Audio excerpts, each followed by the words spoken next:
Due to the impact of COVID-19, we're currently facing a new reality with expansive change happening every single day. You might be struggling to know what to lean into right now. Jodie Baker, founder of Heal You, has created the Corona Insights podcast to help ease your information overwhelm. Jodie is consuming, filtering, and sharing vast information from many sources she's validated over years of experience, so you can quickly stay up to date with these short podcasts. Jodie uses her natural intuitive abilities to help you get up to speed on the invisible possibilities ahead and integrate the new corona reality we are living in.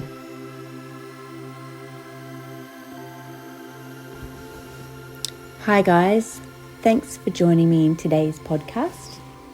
I just want to share with you something that I've been thinking about, like I always do. But I've got a concern.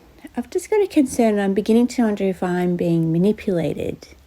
I feel like for me, I am quite an aware human. I like to think of myself as being fairly conscious, fairly well-rounded in my opinions due to the varied source of information that I pour into myself. Like I'm really open-minded. I'll listen to lots of different streams of information. So mainstream, high-end spiritual, crazy intergalactic stuff, like the whole gamut, right?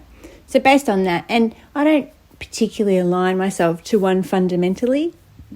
I bring it all in, I shuffle it all around, and I take what resonates and I discard the rest. What I've learned is that there's truth in lies in pretty much everything, and that's the duality of the planet, the duality that's always been around, the duality that created the yin and yang, the good and bad, the light and dark, the male, the feminine, the whole thing. The duality is what the premise of what this planet is based upon. And I feel like the duality, that there's truth and lies in most things, especially all the narratives and all the stories about the coronavirus coming at us at the moment. Once you realise that, you can be more discerning, I think, with what you're going to attach yourself in terms of what your truth is going to be. So, based on that, I would like to think that where I sit is a fairly spiritual place. I'm looking at this through a spiritual lens. I consider myself to be a fairly spiritual person, and for lack of a better word too, when I use the word spiritual, I mean, I'm not really sure what I mean, but that's the best word that I can think of to describe it. And in the spiritual world, we're all getting information about how important it is to buy into the fear and to buy into the anxiety regarding this COVID-19 situation, which I actually feel naturally I'm not in fear. I'm not afraid. I'm really peaceful, actually. I'm very relaxed. In fact, scarily relaxed and really peaceful. So much so that, as I've mentioned in a previous podcast, I feel quite guilty about it because it's quite joyful for me and my family at the moment. Yeah, we have concerns, of course, really quite heavy financial concerns because my husband's a mortgage broker and, that's a worry. His business, has been shut up. It's not shut down, I suppose, but the office has been closed down and people are working remotely and we're not sure about, what the future is. So, we're obviously concerned just as everybody else is, but we're peaceful and relaxed, which is crazy. It's bizarre, but it's also very beautiful. And when you're aligned to a lot of the spiritual philosophies about what's going on around here, that's what we're meant to be doing. So great. I feel like I'm in alignment with that. Oh, and why do I feel guilty? Because I know that there are millions of people on this planet who are suffering tremendously due to this. People who pretty much didn't have strong infrastructure in the first place within their own lives or even within the country or the government that is supposed to protect them has no strong infrastructure either. So they're on their own. They've got no way to finance feeding themselves or their family. And, just to even think about that just makes me want to just crumble into a tiny little ball and just cry my eyes out. Like I can't even connect to it because it's just so overwhelmingly sad. And that's why I feel guilty, because here I am feeling, oh, this is great for me and my family. We get to spend time together, play snakes and ladders, blah, blah, blah. But how can I really enjoy all of that knowing that so much suffering is going on? But that's not what this podcast is about. Today, it's about the feeling that the potential or the possibility that I might be manipulated right now. Why do I think that? Well, because of just exactly what I just said. I am feeling really peaceful and relaxed, no fear, whilst I'm watching the reality and the world we know crumble in front of my very eyes. I'm watching the global governments shutting down the whole planet's monetary system, which, regardless of if I agreed with it or not, and let's face it, I've already mentioned that I find that it was a way to enslave us, keep us, our creativities suppressed, keeping us in perpetual debt, which keeps us in slavery. It facilitated babies dying of starvation every day because we're unable to feed them because we don't have enough of the magical dollars, the fantasy made-up imaginary dollars to feed a starving baby, which really is just beyond what it means to be human. So regardless if I believed in this monetary system, it is breaking down and it is all we've ever known. And from what I understand so far of being on this planet, is that the people who are running this show seem pretty attached to it. Like they have gone to a lot of trouble to create it and build it exactly the way they wanted to keep us in it. And it has made the world function in the only way that we have known in modern times exist. And it's breaking down, and they are breaking it down for reasons that seem a little bit fishy. Okay, so obviously there are theories out there about the coronavirus being a hoax, and I'm not really going to speak to that because from what there's enough compelling evidence to back up any story that anyone's interested in. Like, for example, I watched that documentary once on the flat earth.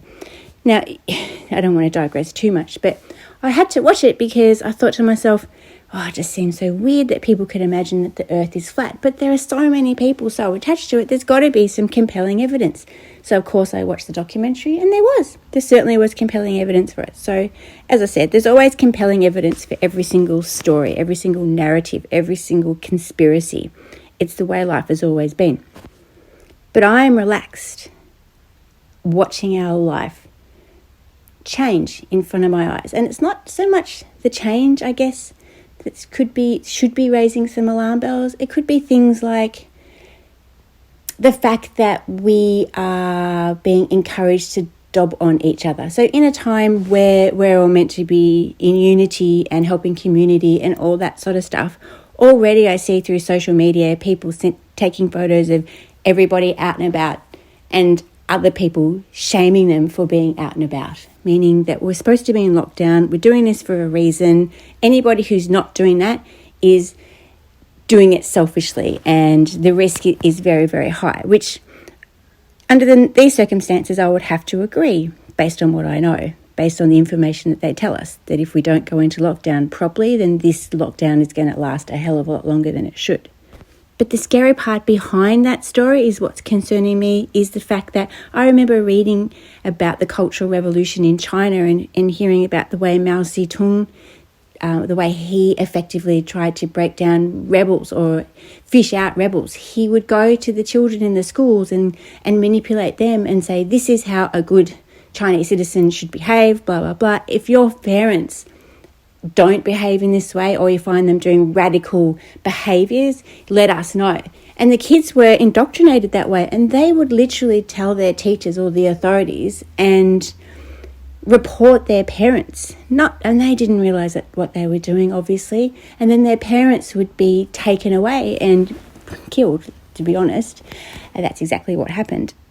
So the strategy of getting the community to turn on each other and being the eyes and the authority for them is a strategy that has always been followed in times of people being overtaken into martial law and possibilities like this, which is what it looks like is coming our way. And it's not, I learned about this coming for us many, many years ago when I was doing my conspiracy theory training. And everything is unfolding exactly as it was foretold.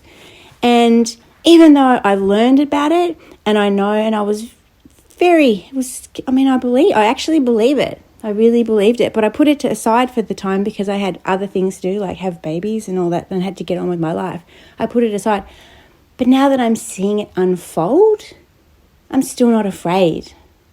And the reason why I'm wondering if I'm being manipulated is because the narrative that I've attached myself to over these last 3 to 4 to 5 years in particular is quite a spiritual narrative. And it's telling me to be calm and let it all unfold and don't be afraid and all that sort of stuff, and that's how I'm being. But does it make any sense to be feeling like this when I'm watching us all slowly becoming imprisoned in our own home and imprisoned to not speak our mind? Like, we live in an age where people are being incarcerated all the time for reporting war crimes. And I speak of Julian Assange in particular, obviously, but there are so many others.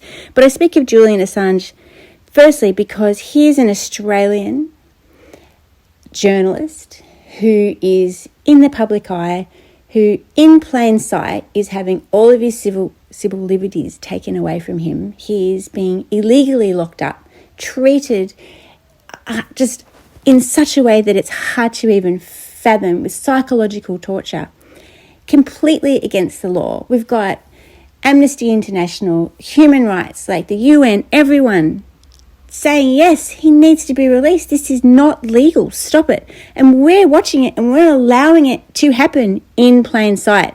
That's happening right now. So that's just a little bit of a micro view of what could be happening on the macro. Point is, maybe we shouldn't be so relaxed. Maybe the fact that we aren't relaxed and are kind of enjoying it is our manipulation. Are we meant to be standing up, fighting here? Are we meant to be standing up and say, hey, what the hell is going on around here? There is a virus. There's no doubt about it. Don't care who started it. It's not really a problem. I don't really need to know that, because that's the blame game, right?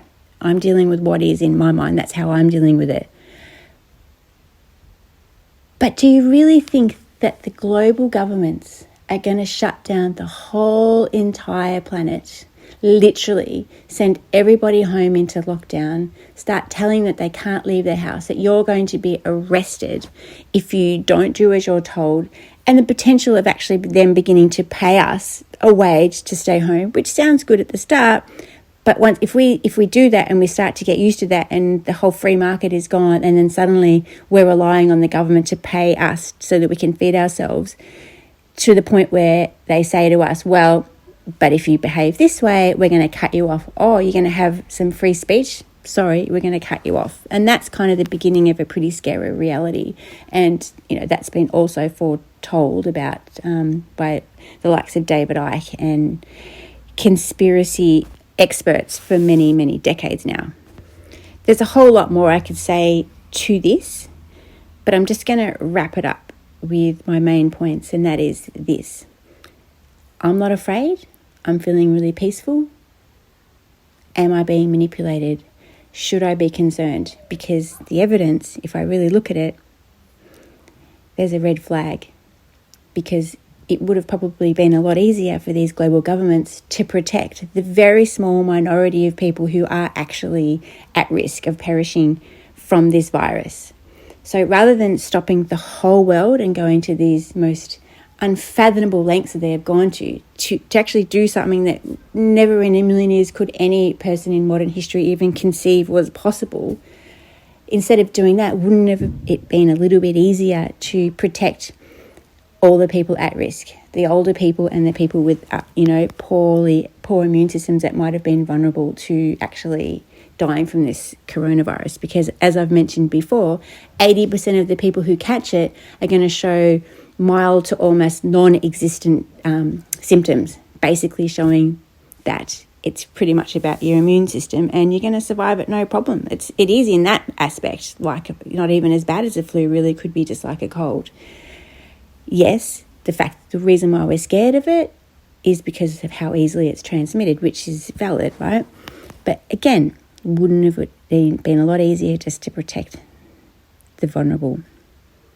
But no, instead, everything's been shut down, and it looks to me like we are about to go into a military society. You know, we know of people who have been in the military before who have been asked to come back. They're calling all their troops back. Everything that we know about from the old days in my conspiracy theory training is coming into fruition. If you know anything about the FEMA camps, Google that. Tell me what you think of it. Anyway, don't want to be dark. Just want to know what your thoughts are. Are people like us who aren't afraid? Are we being manipulated? Is that what we want? Because if we were afraid, sorry, I'm going on again. I really need to tie this up. But if we were afraid, we'd probably be fighting, right? And they know that. But we're not fighting. We're just relaxing. Maybe they got us so tired and exhausted in this rat race that when they gave us a couple of weeks or a month or however much long we're going to be in lockdown for off, we were like grateful. Oh, God, you know what? I don't have to go into that traffic. Oh, God, let me just have a relax and hang out with my family and play snakes and ladders. And, if you're going to, I don't know what's coming for me, whatever you're planning, whatever, I don't even care. I just needed a rest anyway. Are we going to pay for this rest in a really big way? Our future generation's going to pay for it? I'm not sure. I pray to God we won't. Anyway, much love. I'll see you later.